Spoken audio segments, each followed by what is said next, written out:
Just staying up high going in the corner. He's not following the truck in front of him. Don't know what's going on there. Whoa! Oh, look out! We got trouble. This is going to hurt. Uh-oh. Oh, my.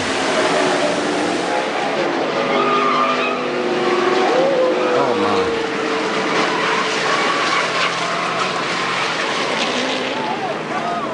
Yep. Keep your fingers crossed.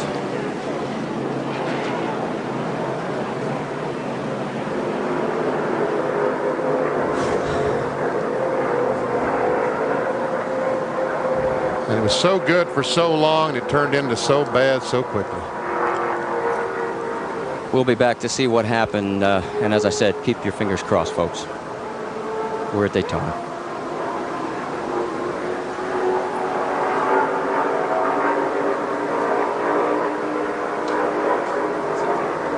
Bodine.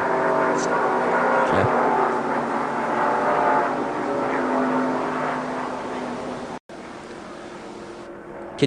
Can you give us a replay so we can see?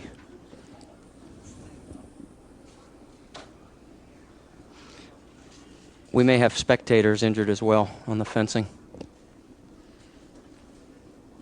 They've torn the fence down, so we're going to fix that. Yeah.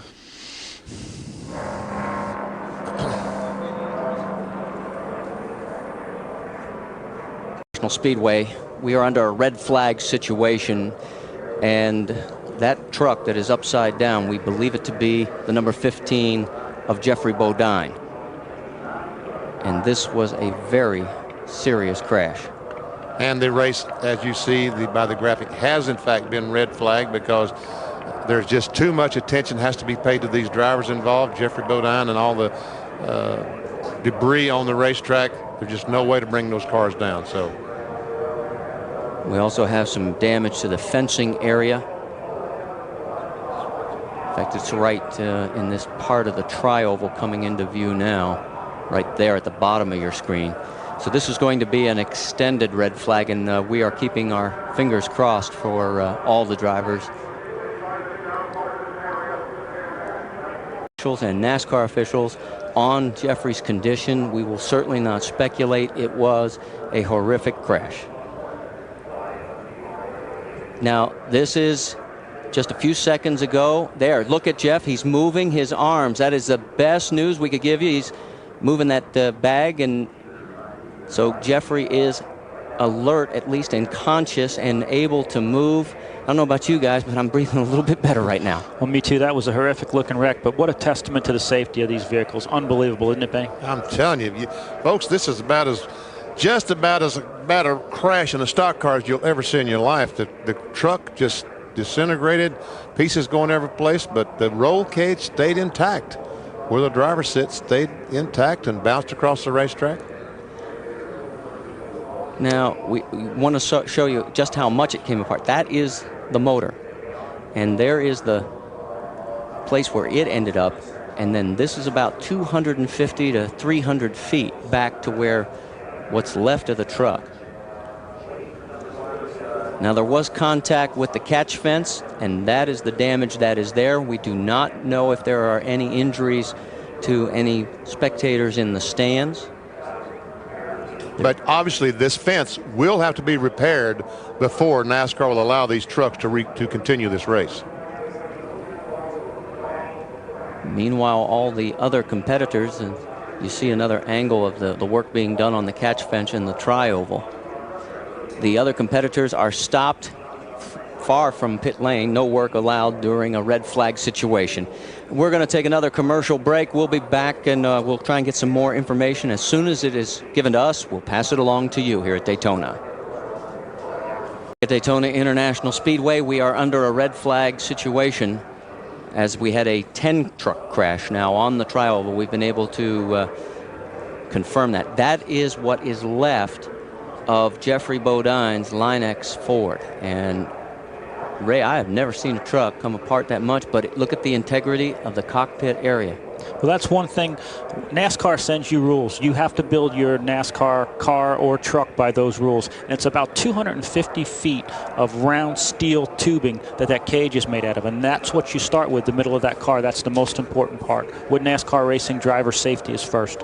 And the thickness of the metal also has to be a certain thickness. You just can't use thin wall tubing. It has to be a certain thickness, and the integrity has to be able to stand something like this. So thank goodness that they do send out those rules and make sure that these mechanics, like Ray Evernham, use that thick tubing. We've built quite a few of those things, Benny.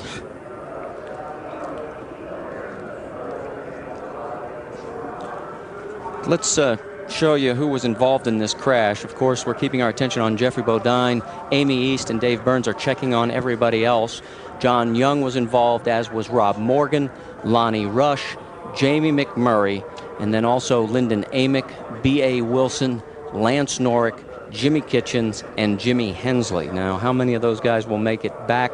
A lot of those trucks sustained heavy damage, none more so, though, than the 15 of Jeffrey Bodine. So 10 trucks, and the rest of them you see there under the red flag conditions cannot go to pit lane, cannot have any work performed on them. And I know what's going through their minds. Benny, you've been there. You know, they are thinking about one thing right now. Is Jeffrey and everybody else okay? Jeffrey Bodine, and one thing certainly that this big crash like this will do, it will calm this race down for the last half of the race. We won't see the 3 wide and what have you until the last few laps. And again, when the checkered flag goes in the air, those drivers once again will be thinking of victory. They'll be smelling victory, and they'll be 3 wide. But at least for the next 40, 50 laps, this race will calm down a little bit. But until the crash, I mean, the first 57 laps of this thing, it was spectacular. These guys were running really well. And just 3 trucks wide in the tri-oval, a spot that it's very, very difficult to get through 2 wide, because that's one of the loosest points of the racetrack is a tri-oval. 3 wide, some contact, and Is it because they forget that it's only 18 degrees of banking instead of 31? No, it is. No, they don't forget that. But the wide so loose, it is only 18 degrees of banking rather than the 31. That's the motor from Jeffrey Bodine's truck on the back of the hook. We already, if you were with us during the last segment, showed you that it ended up about 300 feet from where Jeffrey stopped his